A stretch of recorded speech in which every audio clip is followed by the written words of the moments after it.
Welcome back, everybody, to another episode of Picking and Streaming Television. Back from how long has it been, Kokamish? An entire season hiatus. An entire season hiatus. Well, we got a Yeah. rookie draft grades show for you guys and waivers. So hopefully you guys are pumped and ready to watch something. Uh Kokamish, I mean, look at this beautiful draft we had. Great Oh, time. Had a ton of fun with you guys. How'd you feel unlike about you, the I draft? was sweating, bro. Fuck that draft. 110 Waiting sucks. waiting every round to the very last pick. The cojones that it takes to do that. But all right, boys. Well, we're not gonna fucking delay anymore. Let's get into these grades at the top. Let's take. I guess I'll take a minute just to say, just so you guys know, the grading system is basically if you did what you were supposed to do with the pick. Look at Ashton Genty on screen, for example. Well, he was the 101, and I took him at 101. You get a C for that. You did what you were supposed to do with the pick. If maybe you got some plus value because somebody fell, or maybe uh, the inverse, you reached on somebody, then that would be a reason that you would end up with a lower grade than a C. And at the same time, it's boring to have everybody at B's and C's. I know we're starting off with B's and C's here, but we're going to reach the whole grading scale. So keep that in mind, guys. Kokamish, anything else to add about the grading scale or any of the thought process that went into grading these picks and these waivers? No, I think hope it's fairly self-explanatory. Just make sure if you're at a C, it's nothing against you. You might have had a good draft. It's just, I mean, if you just did what you did, like, I mean, you're gonna end up with a C. So All right, so I'm going to try to move our screen share a little bit whenever it gets in the way of some of the analysis, but we'll get right into it. I'll read a couple of the key points. You guys have them on screen already. We went a little bit deeper than just, oh, I like this player, didn't like this player. Ashton Genty's going into a setting and environment where he's got almost 200 vacated carries and new coach in Pete Carroll. Las Vegas last year led the league in 12 personnel deployment. For you guys who don't know what that means, it's one running back, two tight ends on the field, meaning one receiver comes off the field. So heavy run package blocking. mhm. Um, those are some pros, some cons. We did a little bit of pros and cons for everybody, right? But some cons. Well, Las Vegas ranked fourth in pass plays and bottom five in rush plays last season. So it's a scheme where you think they're based on what happened last year. There's not going to be a lot of opportunity to run. We'll see if that changes. And then I had to put it in here because I think a lot of people have heard the narrative that he's not fast. So keep that in mind. He's not going to be Saquon breaking off, what was it, 5 70-yard rushing touchdowns last year. Yeah, absurd. Tet is at the 106, and he in some boards is undervalued at the 106, and some about where he's supposed to be. 124 vacated targets. No wide receiver, and the Panthers earned over even a 20% target share, meaning that of all the passes that were distributed across the Panthers, there's just no alpha. There was nobody who commanded more targets than even a fifth, which is kind of like a threshold for some people of like, Yeah. if you're going to be impactful, you at least have to have 20, elite players like Jamar, CD may even have like 30%. Um, and then just I heard it. If you guys watch Steve Smith, maybe he's not doesn't love the game, or not a professional, doesn't practice hard. So, things like that. Ended up at a B minus for the draft grade. Kokamish, what do you think about the draft grade on the 101? I mean, draft grade on the 101 itself, I mean, he's the guy to pick up at 101, so that would have left you at a C. But what brought you up to a B minus was just the McMillan pickup. I mean, he's a dog, and really, he kind of fell to just because Travis Hunter. We don't know what's going to happen with him as far as wide receivers go. If he's going to be a cornerback with the Jags, it seems like they drafted him as a wide receiver, but I We'll don't see. know how. Huh?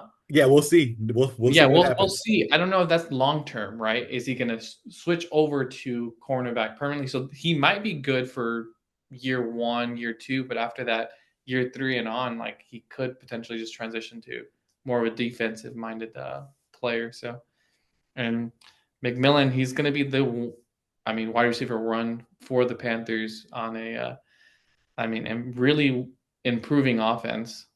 So Yep. Okay. All right. So then that's about the draft picks. I guess one other thing I would say about like Tet, for example, and this is again like, what do you think they're walking into environment wise? I don't know if the player's good or not. Nobody knows. I mean, it's a yeah. crapshoot. Who knows if the players are good or not? First round picks, 50% hit rate, second round picks in rookie drafts, like 15%, thirds, like 10%. Like no one knows Mhm. who's going to be good. But he's going to a team where Xavier Legette and Jalen Coker, for example, didn't help contribute on third downs or in the red zone, really. You think Mhm. that's going to be where this guy comes in and fits. So we'll see if it comes to fruition. We won't spend a ton on waivers every time because I know that the rookies who got drafted are more interesting. Yeah. But just so everybody knows, similar thought process with the waivers. If you bid accordingly and you got a guy who made sense for the budget. You got to see if you overspent, you'll go down. If you maybe got a value or even you lost the bid but still got the guy, you could get plus value, for example, factored in whether or not they fit as a flyer for you. But yeah, Jalen Rose, receiver, Kansas City. Well, it's a pretty crowded room, but it's a good offense. So we'll see if it's one where he can still carve out a role. Not too different for Brashard, except for there's at least no alpha in the running back room. There is in the receiver room. Mhm. And Savion Williams, total flyer. So maybe if I got plus value at the top, I maybe lost a little bit on Savion. So just a round at C. Mhm. And then I'm going to move this one down here for us so that we can see Goat King. Can you highlight a couple of the points here, Kokemish, about what Goat King did in the draft? Yeah, I mean, he picked up Omarion Hampton at the 102. I mean, that would have been a C, but after that, at the 203, you have RJ Harvey. I mean, he's not only Tony's steal of the draft, he's also mine. It's There you go. absurd that Diego let him fall to the 203. He Yeah. he comes into like a running heavy offense, just like the Alvin Kamara potential fit for the role. He comes into a top tier offensive line with the Broncos, and also, I mean, there's 139 vacated carries, like with no competition. Maybe Jaleel well, McLaughlin and Estime. McLaughlin is the next running back up, and I mean that's not there. Maybe Audric Estime, but I mean he really didn't do much last year. So I mean RJ Harvey, give him shit for his age, but I mean he's a baller. And then he also comes in and picks up Kyle Williams with a 303 and 306 and Jalen Noel. Which you mentioned at the top of like when we were just prepping the show, he traded up for that pick before the Correct. draft. So Like he had a hunch about what he wanted to get earlier in the third than what he was going to get. So he got aggressive and went up to get him. yeah, he made the right moves there, and that's what bumps him up to an A minus. All right, cool. And then that break basically same perspective here on these guys. We liked the value on on the later guys. Hampton, I mean, you did what you're supposed to do, so we're not gonna give double Yeah. points there. The waivers, see, you get some you get some points for Jalen Milrow because you got him on a discount, but at the end of the day, it's a backup quarterback in a single quarterback league, and like you already got guys. I just didn't see the appeal to picking up Milrow. I think even dropped him. I think now that we're recording behind the scenes, these slides were made a while ago. We just haven't been able to link up, but I think he already even dropped the guy and Higby. Higby's also been dropped. So like, Yeah, um, so not so really it's much to add there. yeah, not much to add here. We're gonna go over, but you know what? Actually, if I know how to do it, I'll go back. We'll see. Oh no, I'm just going the wrong way. But overall, solid draft. So kudos to Goat King. He'll be in the running for best draft this year. All right, now we're moving over to Chili Bowl. Just so you guys know, these are in order of like if you picked first, second, or third, your slide's coming up for second or third. So you'll Mhm. if you had a long wait on draft day, you're gonna have a long wait here today, but it's all good. We'll get to you. Don't worry.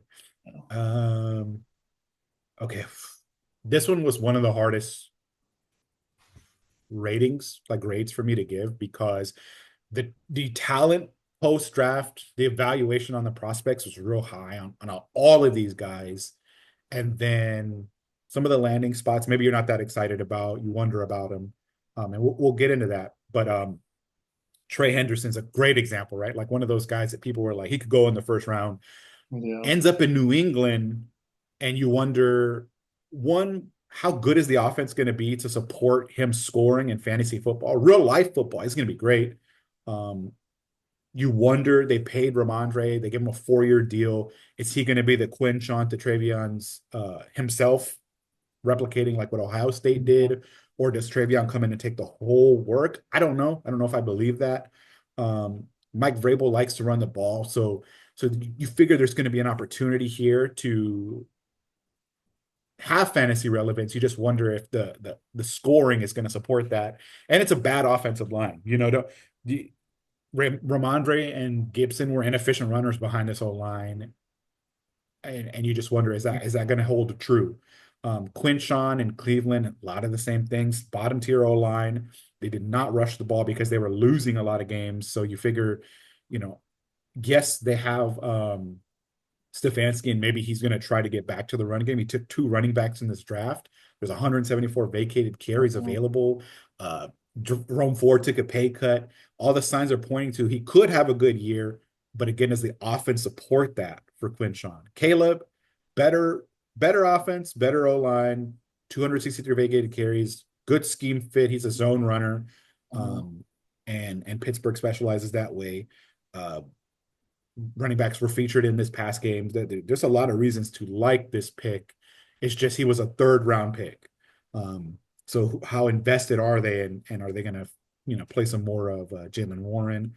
And we're interested in some of these other guys. I mean, Trey Harris has got an opportunity there, 160. You see the vacated targets. Jaden Higgins. When you're thinking about no Tank Dell, again, big opportunity here. So you got a lot of Crazy. guys with opportunity. We're going to go with an A minus for the overall grade.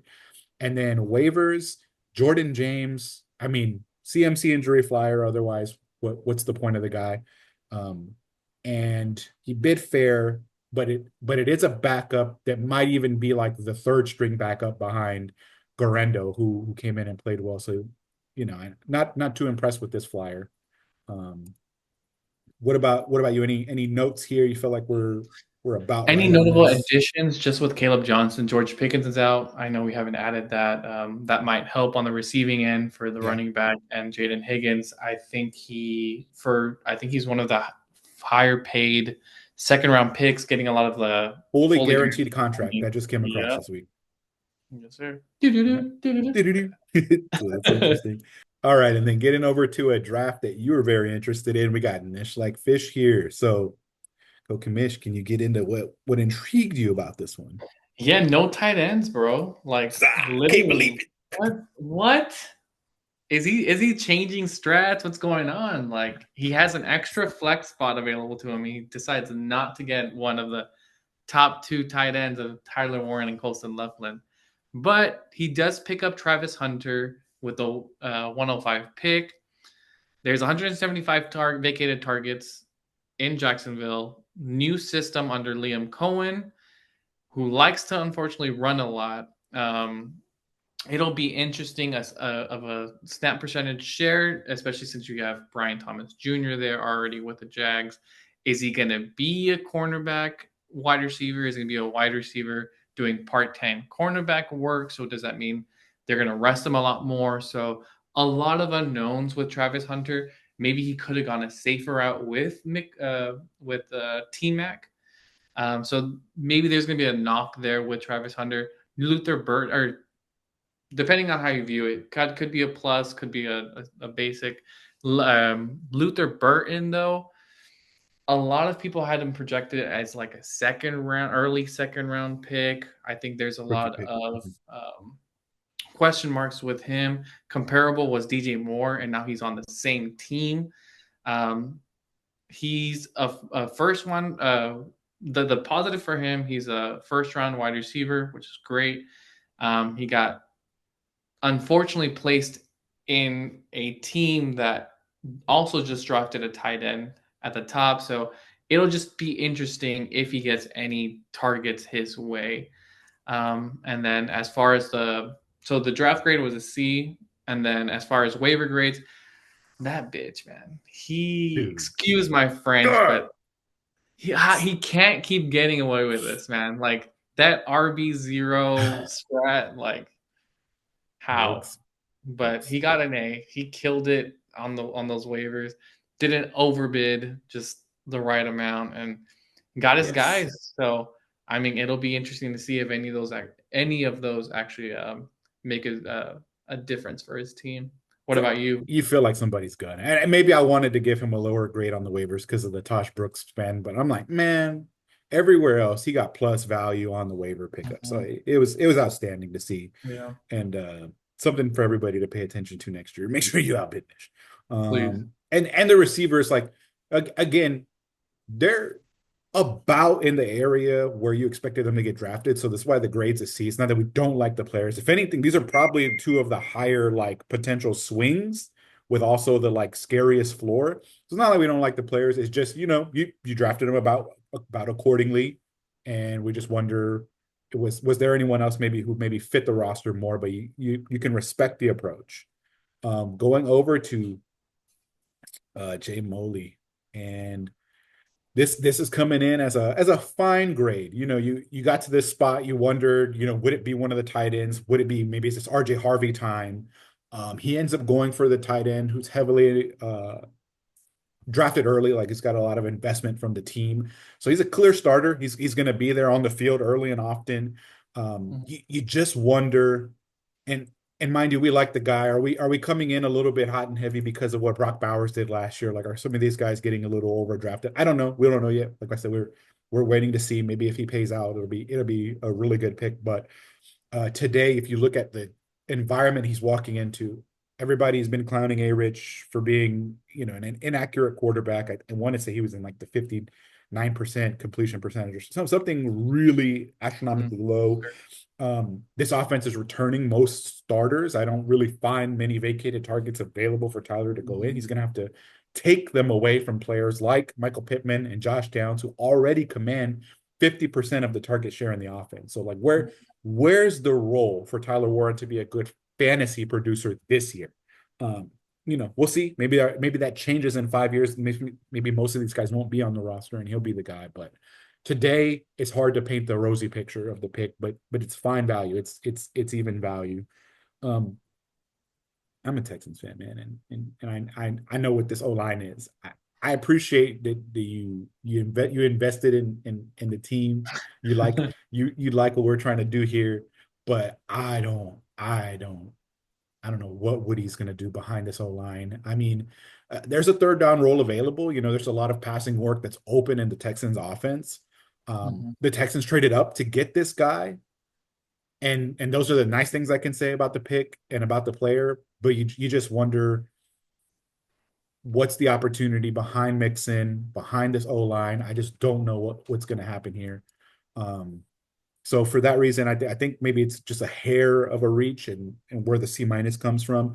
Bateman, this won't take long. I mean, it takes some tacones to make this claim. So if y'all remember that from the chat, Yeah.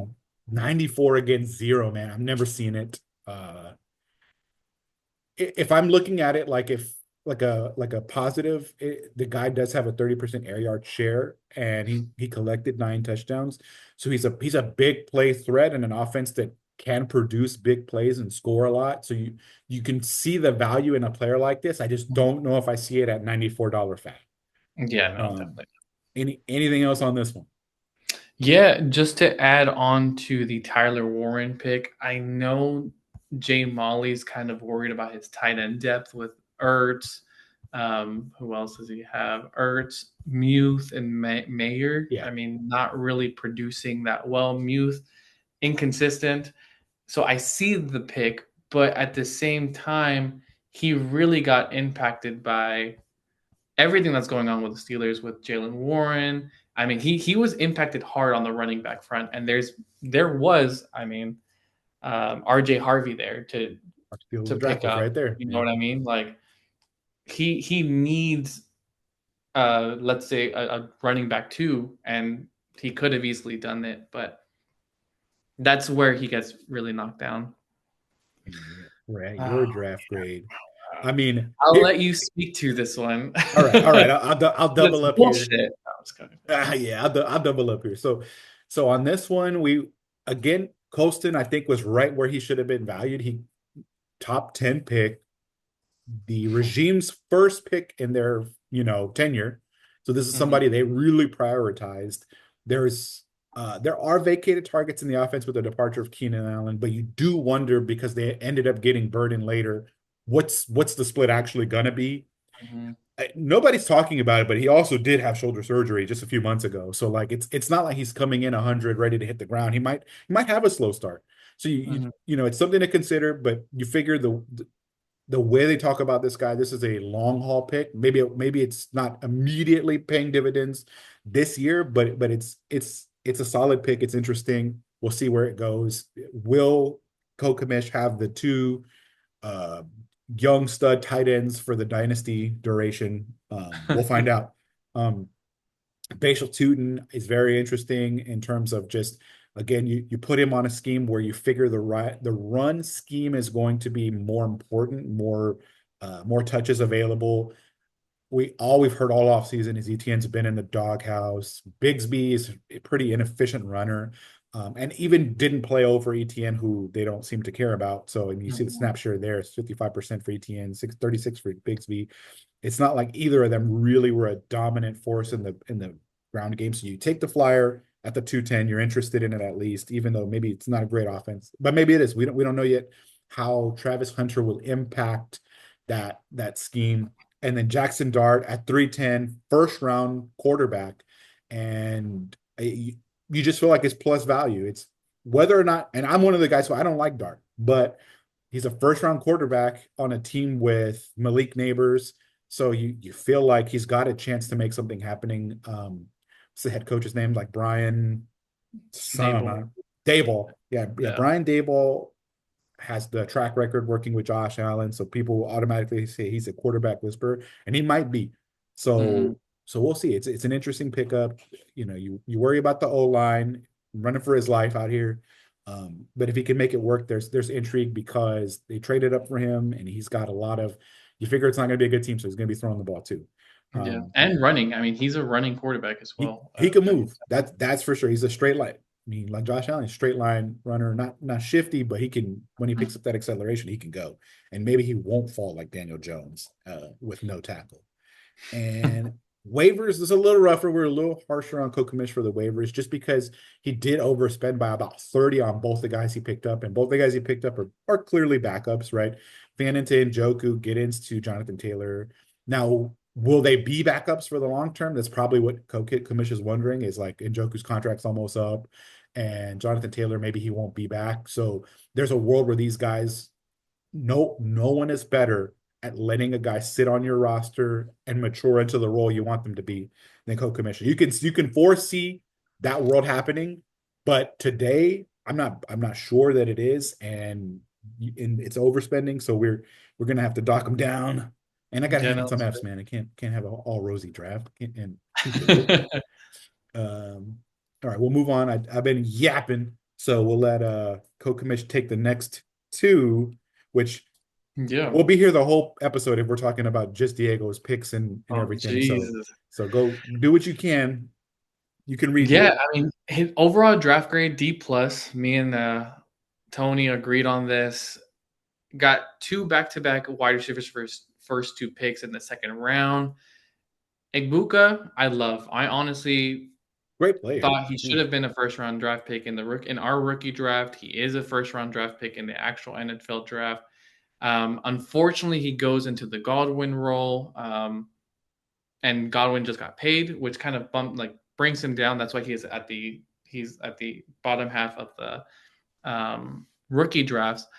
But I mean, I think he has a lot of potential. Honestly, I love him. I think he was a great pickup. But then he follows it up with Matthew Golden. Um, I don't know. Maybe it'd be a Texas pickup, right? He did run a nice 40 time. I think one of the faster 40s. Um, he comes into a Yeah. very crowded wide receiver room, tight end room, so that's where we had to knock him down. So he starts it off great, then kind of goes to the 202 with Matthew Golden when he could have easily picked up a running back, which he needs. He's got a busted, well, he's Desperately. got Mixon, who's really good, but I mean, how much That longer O does he line, really? bro. Yeah, you don't really have that running back depth. Then you go and you spend the 204 after the RJ Harvey pick on Cam Ward, and it's like, were you hoping Harvey He was would going to fall to fall. you?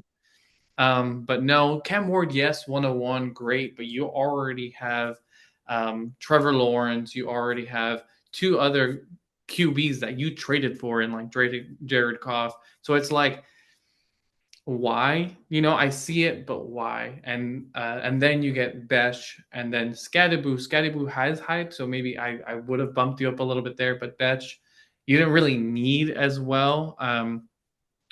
It'll be interesting to see the target share between him, Myers, and Bowers. That'll be interesting to see. And then you're still talking about the Gene T pickup, right? Like, are they going to be giving him some of that target share as well? And then you also have a couple in the third, Mason Taylor, Ferguson with your tight ends. They're really good tight ends, but they really didn't go into the great situation. Maybe Ferguson you can give a little bit more hype to that might pop off. He could end up being that the like Laporta of fantasy. It could be Ferguson. He was one of those people that was projected, but still, I think Or the you Higby. can't really be hoping on that for Yeah. now. And then finally, you get Ollie Gordon with Miami. I don't really know what Miami's doing, in all Okay. honesty. So, like, really, that's where we had to knock you down a peg. It really didn't make sense. Like, it seems like you had some structure, but it's like you could have potentially swapped Golden for a different tight wide receiver, got in a better running back than Scadaboo, who is more hype than and Scadaboo himself is dealing with the being behind potentially Tyrone Tracy. I, So, and I then want to see next year the Super Mario Bros. Be more aggressive about moving to the spots you want for the players you want. Because you had agreed. so many picks. And, did you love all your picks? I think that's the question you have to ask yourself at the end of the Mm-hmm. day. Which, to benefit of the doubt, they was their first rookie draft, right? Or it was right. This was their first rookie Yeah. draft. Yeah. So I mean, you live and you learn, but I wish they would have done a bit more homework. And then rolling on to Travis. With one pick in the draft, he got a C grade, picking up Elijah Arroyo, who got drafted by the Miami. Seahawks. Mhm. 191 vacated targets. Currently, I mean, Yep. you're talking about DK Metcalf being traded off to the Steelers. Really haven't replaced those targets at all. I think he was like at least one of the top 5 tight ends when it came to top 5 Pre-draft tight ends needs. in this rookie class, at least in terms of like his just his performance at college. Um, he's under the Seahawks fall under the Kubiak tree, which projects to shift more of the run game. So is he just mainly going to be used as a blocker? So I mean, the 209, I think he did fairly decent for whatever was available. So that's why he got the C grade. And then on the right hand side, as far as waivers, I Let me move that now. So, yeah, not, no technical difficulties no were technical found difficulty during at the all. recording of this. So, But basically for waivers, he also picked up J-Dog Blue, who went to the Dallas Cowboys. Good pickup there, but then he got Tesla and Ayo Manor, however you say that. But great pickups there as well. I think he overpaid for one of those, if I remember correctly. But really, the biggest emphasis just being Jadon Blue being picked up, and he didn't really overspend too much. But and maybe this could have been a C plus. Looking at it again, right? Because he got fair value on Jaden Blue.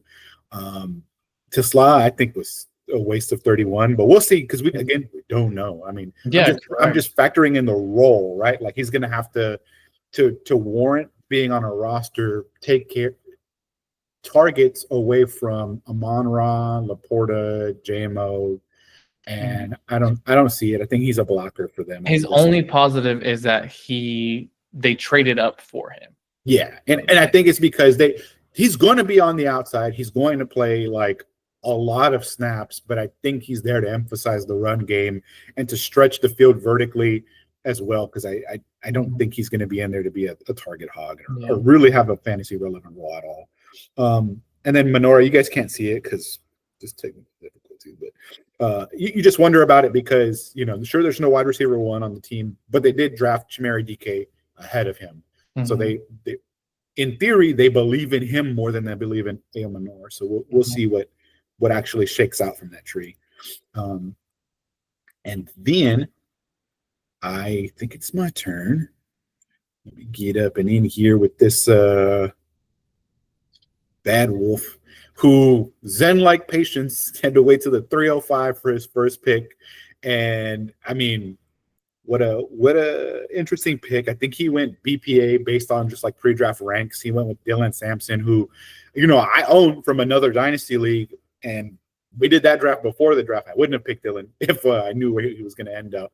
But drafted in, I think it was the 4th round, the second running back drafted on the draft cycle for the Browns already.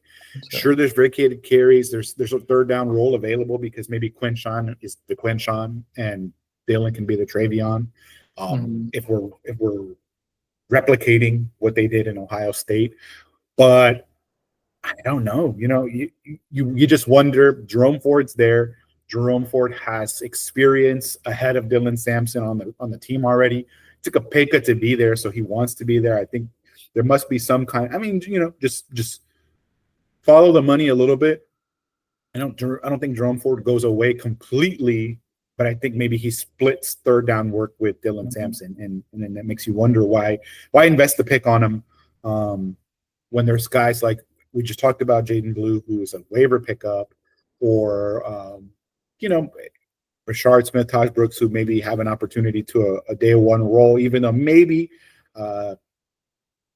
not like it's flyers, but I'm just thinking, would I rather have spent a third on Dylan or Bab on a guy like that? So overall, I think it's a D plus. I mean, again, you're not going to ding it too much, only because it's about fair with pre-draft ranks. It's if you go off the evaluation, he was a solid prospect, but you just wonder how relevant he's going to be. And then the waivers, that was plus value. I mean, he would have had to have spent 57 to get the guy, barring some other acquisitions. So he got him at a good price. I think this role is really valuable because I think this is going to be a high pass yield team. There's 142 vacated targets on the offense, and after Cortland Sutton, the rest of the receivers on the team have like a 10% target share each, which is irrelevant. Totally irrelevant. So if you think this is a good team and you think this team is going to win games and this guy's going to be on the field and you got him on waivers, like this is a pretty damn good pickup. Really good pickup, yeah. So we'll see where it goes wrong is if technically if you're going by pre-draft, prospect profiles, his role overlaps. He does what Sutton does. So would maybe Mims or Franklin actually have been the right Bronco to have because they don't play overlap with Sutton? But I don't know. I'm gonna lean that it's Bryant and Bad Wolf's doubling down on his Broncos because he's also got Bo next. Bo. All right, man. Have fun. The F plus, told you somebody was getting. I mean, if you can give him an F minus, I mean, it would have been great. But Little Chubb traded down on the third round for both Devin Neal and Shador Sanders. Yeah. Picked up Sanders over Jackson Dart. Anything else need to be said here? Short, sweet, to the point. It's hard. It's hard because you get it, right? Like the way these picks work out is like this is Alvin Kamara's last year and Devin Neal's the only guy left behind next year. Maybe you got a starting running back. Yeah. Shador Sanders, maybe the league is done making an example out of him and maybe he wins the job in Cleveland. Like you can see a world where these pan out for third round picks, but 9 out of 10 of the stories that I'm going to tell myself are ones where these aren't great picks. Yeah. And then let me move you over to waivers. And then finally on waivers, he picked up DK. I think he just picked him up because of his name, if I'm being honest. But Probably there is he just DKs and Chubbs or something like some team name like that. But there is a potential wide receiver one opening there. They did pick up Manor, but I mean, We'll see. We'll see how what that shakes out. Yeah. And it was fine value. It was a receiver. He needs some young guys there. Mm-hmm. Like, you can't play Thielen forever. So it makes sense. We're correct. Better on the waiver than in the draft. And now getting into, just some draft day superlatives. I know Diego had a request for some winners and losers, so we're going to go ahead and oblige that right now. But looking at what we have here in front of us, we have we'll just pop back and forth, and I'll take biggest offseason losers in the league. Right, we're talking about real life players rather than what happened in the rookie draft or whatever. Mm-hmm. Shador was talked about ad nauseum of being like a first round pick until he wasn't. Until it was like, oh, they didn't like his interviews. Oh, they didn't like his arm. He doesn't actually like profile like a top shelf guy. And no one saw 5th round Shador Sanders. He's arguably the biggest loser in the entire NFL in just the offseason. Yeah. Komet got drafted and he went. I'm sorry, Komet got replaced probably by Colston Loveland, who they drafted extremely highly. So what happens with Cole Komet? Like, is he going to be a blocking tight end? Is he even going to see the field? Yeah. Najee Harris was the man for a month. Like a moment, I'm shocked Jay Molly did not capitalize there. That would have been a good one to sell high. J.K. Dobbins was gone. Gus was gone. Everybody has the narrative Harbaugh wants to run 150 times a game, and boom, Omarion Hampton in the first round nukes Najee's value. And he's on a 1-year deal. So like maybe they just, use him to absorb some in between the 20s work and ship him out. Jerome Ford, we talked about it. They drafted 2 running backs, so we don't have to go too hard into that one, but also took a pay cut to stay with the team. So that's tough offseason for him. I mean, why do you think Caleb Williams is our biggest offseason winner in the real NFL? I mean, shit. He got a Ben Johnson, right? Like plus, yep. Big plus. He received Luther Burden or Colston Loveland. Offensive line revamp right there too. Like all of the tools are there for Caleb Williams to succeed, and an offense that maybe they didn't get the running back that they would have wanted, but I'm sure they're going to make it work with DeAndre Swift. You know what I mean? Yep. Like Caleb Wins is the biggest winner of the NFL draft just because they really did work for Caleb Williams to succeed. If nothing else, it's funny because it's like the exact opposite of what happened with Justin Fields. Like they didn't really give him. I mean, eventually DJ Moore, but you didn't feel like you ever had all the tools you needed to accurately assess him. That is not the story with Caleb. Caleb, you're going to know this year whether he's got potential to be able to like actualize the talent on this roster and actually produce, or if they need to start looking right away. Yeah. So it's interesting. Caleb and the Bears are the biggest winners. Yeah, agree. But they are every offseason, so we'll see if it's true or not. A couple honorable mentions. I would say like Chase Brown, with them not picking up a running back until later on. Let's see. There's another one. Receiver. Marv, no receiver, got drafted. Yeah, correct. Exactly. So it's just some honorable mentions there that I wish we would have added, but I mean, Caleb Williams is definitely the biggest winner and the most noticeable one. Yeah. Okay. Biggest offseason loser. Now we're talking in the league, right? And this is not only the draft, like it's the whole offseason, right? How much was your roster affected by the transactions that happened in free agency, by the people that were drafted in the real NFL draft, and what does that do to your team now, right? So you know, Bad Wolf and Jay Molly come up.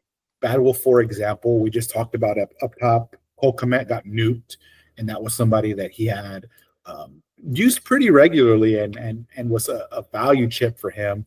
Um, Diggs went to the Patriots. He was injured before that, so you just wonder how much is going to happen for him like this upcoming year.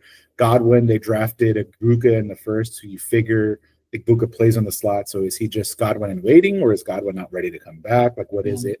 Keenan's still in free agency. Like, there's just a lot of things that I felt like you could have gone wrong for him and did. Jay Molly, why would you consider him a big loser here? I mean, with Jay Molly, couple hits. I mean, Najee Harris getting Big traded. He was again the running back one for the Chargers for like a month, and then they go and draft, invest high capital into a different running back stud. Javonte Williams traded to the Dallas Cowboys. That was an interesting move, but then they go and sign Sanders, draft Blue, and it's a worse O-line than he was running behind in Denver. Correct. So, I mean, he got impacted there. Warren, maybe the one in Pittsburgh, but he also potentially gets impacted by another running back that got picked up there. Let's see. It's just a lot of potential impacts through the just off season, and they really impacted his running back depth. Anything that I missed there? No, I think DK2 would have been one that would have also been a downgrade, but they send out Pickens, so maybe that one looks a little bit better now. A bit better there, yeah. But I mean, who's your QB? That's the thing too, right? Like, are we worried about Rodgers? And you paid, and we forget that he also kind of affected himself there with that trade with you, right? Like DK Metcalf from the trade that you both had, he was a wide receiver one back then, yeah. Back then, and it's like his value goes down to wide receiver two unless they actually do something to pick up a valuable QB. Who is it? Rodgers? Is it Kirk Cousins? Like that'll just be interesting. So that's it's tough. It really is tough. And he's really invested in the Steelers too, so that's going to also impact his Firemouth stocks as well. So true. Okay. With you there. And then biggest offseason winners we're looking at. I mean, Goat King and Chili, no surprise that they have the biggest grades from the rookie draft. So they helped their roster the most there just by picking up guys who we have a lot of confidence in, the quality of player that they brought in with the high draft capital that at least, even if we're wrong about the quality of the players, at least the team's invested and you feel like they're going to get multiple chances. So those are safe players they just took in the rookie draft. And then if you look at, like, for example, Goat King, how did his offseason go? Well, Jonathan Taylor is still, I mean, regardless of the injury history, is still somebody who should get a high volume.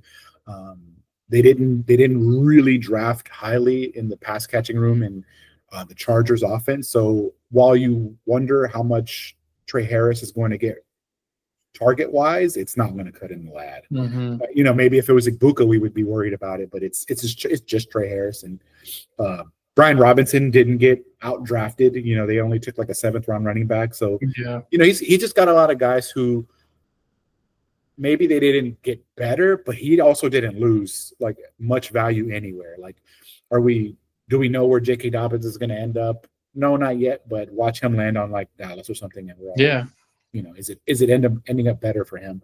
And then about Chili, how do you conceive of him as a winner in this offseason? Well, before that, I do want to add on Go. No one's been arrested yet. That's the biggest. You know what? I bury the lead there. No arrests. No arrests yet. So that's a win. As far as Goat himself, man, Chili, he made moves, right? Like, he has Saquon, he has James Cook, but just in the draft in itself, he picks up two or three stud potential running backs to fill in that backup. If any of these guys go down for any reason, he has the depth to help him out there. As far as off season, not really anything else. Just like he really killed it more in the draft than anything else. Yeah, Anything you wanted to emphasize? I think again, there were rosters who just had a lot of players who went into a worse situation, and I don't think this was one of them. I mean, we don't know where Amari Cooper is going to go. That's one question mark. But like, do you feel like anything negative happened to James Cook, Tony Pollard? You could say, McMillan maybe isn't going to play this year as much because of Ibuka, but for the most part, the guys that you're expecting to contribute to Chili's roster, like Jaden Daniels, and the rookies he took, are in good spots, and we didn't see a ton of guys like go in and wreck his starting lineup. Like Wilson didn't get impacted. No. In fact, he probably got an upgrade at QB with Justin Fields. Yeah, or Chris Olave, like that was the team. Everybody was like, well, they could take receiver in the first round, and it's like, well, no, you didn't. They're doubling down on Olave, and we'll see if he pays off. So I think the fact that his team mostly, and this is the same for Go, but the fact that your team mostly stayed the status quo and you nailed the draft, you're a winner here. Yep. Cool. Well, guys, we went through it to get you guys this podcast. It was tech difficulty after tech difficulty, but hopefully you guys appreciate the content. Obviously, throw your opinions in the chat, which will be wrong, but that's okay. And just, co-commission, any other thing to say before we wrap out the video? No, just like, subscribe, and follow, y'all.